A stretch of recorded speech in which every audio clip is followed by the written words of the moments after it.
Hello guys, good morning. So welcome back to my YouTube channel. This is Autoboyson.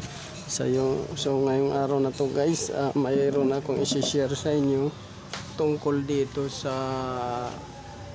Mitsubishi Mirage G4. So ang issue nito guys ay power window, hindi tumataas, hindi rin bumababa.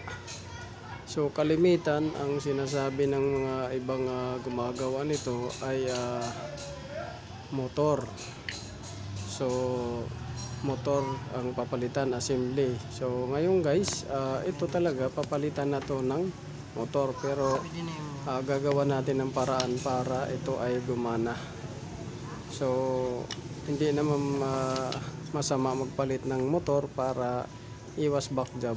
Pero dahil sa request ng customer na remedyuhan, so remedyuhan muna natin. So ganito lang ako guys mag-repair ng motor. So na-check na natin pala guys yung supply. So mayroon naman siyang ground, mayroon din siyang supply positive voltage. Okay naman yung switches niya. At mechanism niya okay rin. So walang naging problema sa switch, sa supply voltage, sa grounding, sa mechanism okay. So ang naging problema guys ay itong gear. Ang gearbox ng motor ng ito power window ay pudpud na.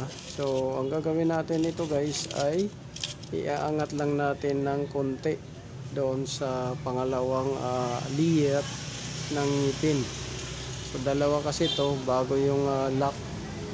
Yung lock kasi nasa ibabaw, tapos yung kasunod sa lock may gear.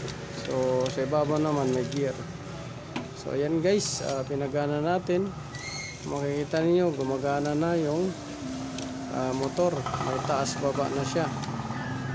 So nice. Ikabit na natin doon sa connector niya. So bago natin ibalik guys yung mga cover, ay syempre pagaganahin natin muna. So nakita niyo naman guys na gumana. So tatakpan na natin ngayon guys. So kikis-kisin muna natin yung kalawang. So ito kasi guys prone to sa ulan. Kaya pinasok ng kalawang, nadurog yung gearbox niya dahil pinalawang napudpud na. So ito ang pag-manufacture nila nito ay aluminum yung gearbox or acetal plastic yung ginawa mapudpud. So kita nyo ginalawang yung cover niya sa may gearbox, kaya lilinisan natin. So yun lang guys, maraming salamat sa panonood. Naway nakakuha kayo ng konting kalaman. This is Autoboyson.